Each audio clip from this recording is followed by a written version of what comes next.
नमस्कार विद्यार्थियों, स्वागत है आपका अपने चैनल स्टडी मित्र कुमार पे। जैसा कि पिछले वीडियो में हमने बात की थी बीएसटीसी कॉलेज अलॉटमेंट और बीएसटीसी काउंसलिंग के बारे में, तो आज हम जो एक विषय महत्वपूर्ण टॉपिक है पीटीईटी क्या है, इसके ऊपर चर्चा करेंगे। तो अंत तक बने रहिएगा हमारे वीडियो पर, और इस वीडियो में आपको बहुत सारी जानकारी मिलेगी, जो जानकारी आपको कहीं नहीं मिली है।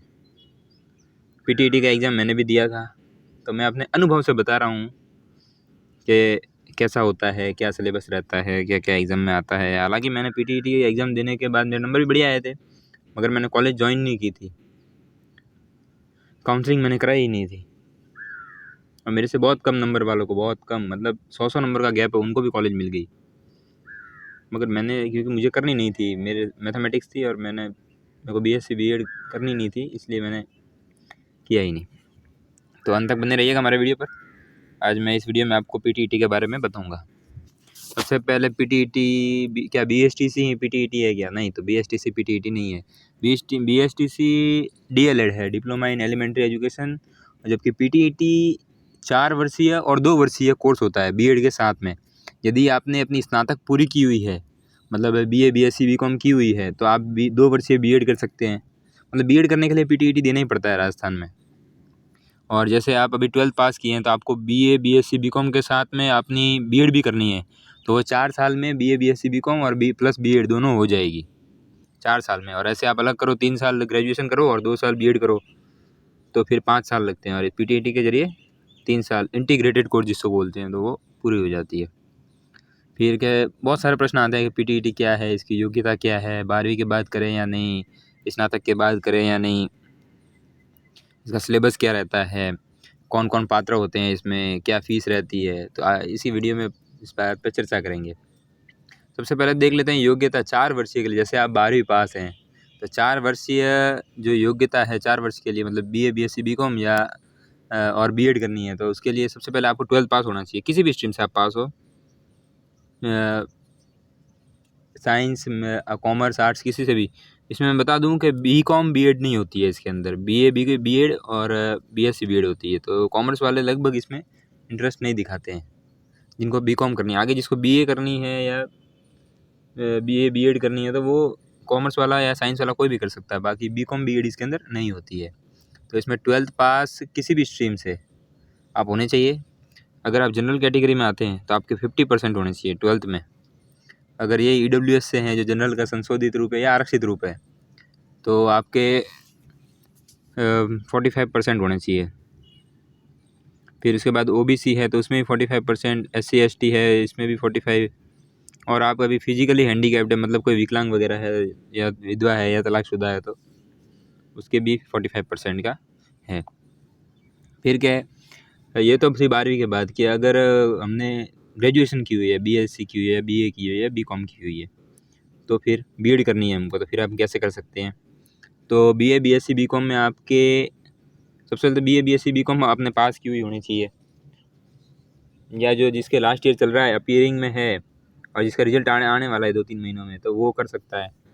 उसके बाद कि आप जनरल कैटेगरी में, वही जो 12th का है एलिजिबिलिटी, आप आपके जनरल में हो तो 50% होने चाहिए, ईडब्ल्यूएस में हो तो 45%, ओबीसी में 45, SC ST में भी 45, और अगर फिजिकली हैंडीकैप्ड हो या तलाकशुदा है तो भी उसमें भी 45।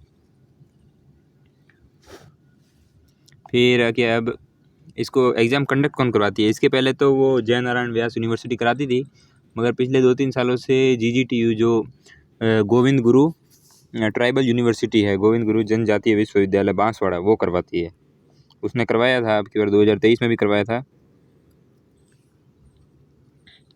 फिर क्या, अब पीटीईटी क्या सही ऑप्शन है या बीएसटीसी सही ऑप्शन है? सबसे पहले विद्यार्थियों को लगता है पीटीईटी सही ऑप्शन है या बीएसटीसी सही ऑप्शन है। तो मैं बता दूं, ये आपके ऊपर निर्भर करता है। आप क्या जल्दी नौकरी पाना चाहते हैं? जल्दी में भी इस प्रकार से नहीं कि ये पहले, क्योंकि कई बार देखा गया है कि ये पीटीटी वाला पहले लग जाता है, और लगभग 55% चांस है कि एसटीसी वाला लगता है। देखिए, इसमें तो ऐसा होता है, पीटीटी में 4 वर्ष का, अगर 12वीं के पास हैं तो आपके 4 वर्ष का कोर्स होगा, जिसमें आपके बीएड हो जाएगी, साथ में ग्रेजुएशन तो होगी ही, साथ में आपके बीएड हो जाएगी। तो आप थर्ड ग्रेड में लेवल 2, फिर सेकंड ग्रेड और फर्स्ट ग्रेड के लिए आप एलिजिबल हो जाते हैं। फर्स्ट ग्रेड में अगर आपके पोस्ट ग्रेजुएशन है तो आप ये 3 चीज़ के लिए आप पीटीईटी आपने की हुई है, यानी अपने इस ग्रेजुएशन और बीएड की हुई है, तो आप लेवल 2 के लिए, जो थर्ड ग्रेड में 2 लेवल होते हैं, लेवल फर्स्ट और लेवल 2। लेवल फर्स्ट में तो बीएसटीसी वाले वैलिड होते हैं, मतलब वो बीएसटीसी वाले ही पेपर दे सकते हैं उसका, वही उसे एग्जाम में बैठ सकते हैं। मगर जब लेवल 2 की बात आती है तो उसमें बीएड होना ज़रूरी है, तो बीएड की हुई है जिसने वो बैठ सकता है। फिर सेकंड ग्रेड, थर्ड ग्रेड में तो हो गया, बैठ सकते हैं आप लेवल 2 में। फिर सेकंड ग्रेड में भी आप बैठ सकते हैं, और फर्स्ट ग्रेड में यदि आपके पोस्ट ग्रेजुएशन है जिस विषय से, तो आप उसका एग्ज़ाम दे सकते हैं। तो ये तो था पीटीईटी का। बीएसटीसी में ऐसा है कि बीएसटीसी आपने की हुई है तो आप थर्ड ग्रेड के लेवल 1 के जो टीचर हैं, जो प्राइमरी टीचर होते हैं 1st से 5th तक, तो आप उसके एग्ज़ाम दे सकते हैं और उसके टीचर बन सकते हैं। और बीएसटीसी भी 2 प्रकार की होती है, स्पेशल बीएसटीसी और नॉर्मल बीएसटीसी। मगर पीटीईटी को 2 प्रकार की नहीं होती है, पीटीईटी एक ही प्रकार की होती है, नॉर्मल पीटीईटी होती है। तो ये तो यही था कि क्या है बीएसटीसी और पीटीईटी क्या है, पीटीईटी में मुख्य के मेन चीज़ क्या है। तो अब बात आती है कि फ़ीस की, तो फ़ीस कितनी लग जाती है। तो फ़ीस का तो भाइयों ऐसा है कि 27,000 तो आपकी फ़ीस होती ही है फर्स्ट ईयर की, 27,000। तो ऐसे लगभग 25-4, ये तो आपके लगभग 1 लाख के ऊपर का बजट जाता है, मतलब 1.5 लाख का बजट चला जाता है। सबसे पहले तो आपको जैसे फॉर्म के नोटिफिकेशन आया तो उसकी 500 रुपये फ़ीस होती है, 500 रुपये उसकी फ़ीस होती है। फिर आपका हो गया तो उसके बाद आपको 500 रुपये दे के काउंसलिंग करानी पड़ती है। 500 क्या, 5,000 रुपये, 5,000 रुपये दे के आपको काउंसलिंग करानी पड़ती है। फिर जैसे ही आपका हो गया, मतलब वो कॉलेज अलॉट होगी, इसमें लगभग कॉलेज अलॉट हो जाती है। जब मेरे थे तो मेरे 379 नंबर थे, जब मैंने बीएसटीसी या पीटीईटी का एग्ज़ाम दिया था तो मेरे 379 नंबर थे, और 200 नंबर वालों को भी कॉलेज मिल गया। मेरी कैटेगरी थी ईडब्ल्यूएस, ऐसे तो मेरी जनरल थी, मगर मैंने ईडब्ल्यूएस से फॉर्म नहीं भरा था। मैं अब ईडब्ल्यूएस में आता हूँ क्योंकि अब मैंने वो सर्टिफिकेट वगैरह बनवाए हैं।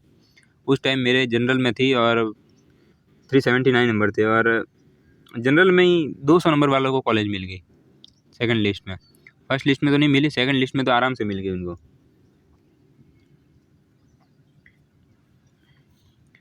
और तो मैं बता दिया कि 500 रुपये वो फॉर्म की फ़ीस लगती है, 5,000 रुपये काउंसलिंग की फ़ीस लगती है। फिर उसके बाद ये 27,000 रुपये फर्स्ट ईयर की फ़ीस लगती है। तो ये आपको करके फिर आपको कॉलेज में डॉक्यूमेंट जमा कराने होते हैं, रिपोर्टिंग करानी होती है, तो फिर आपकी कॉलेज स्टार्ट हो जाती है।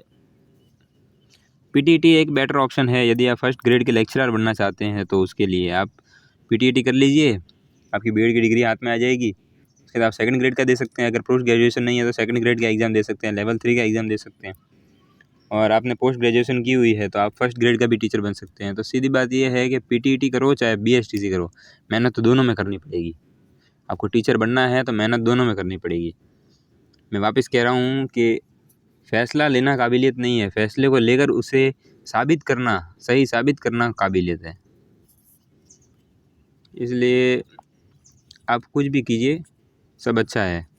और अब ये वीडियो ज़्यादा बड़ा हो जाएगा, इसलिए अगले वीडियो में हम इसके सिलेबस के बारे में बात करेंगे कि क्या है इसका सिलेबस और क्या-क्या रहता है इसके अंदर, क्या कितने नंबर का क्या आता है, तुलना करेंगे क्या है बीएसटीसी का सिलेबस कैसा है, इसका सिलेबस कैसा है।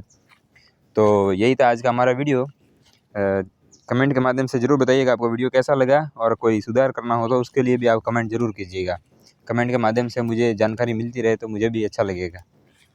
तो यही था आज का हमारा वीडियो। धन्यवाद।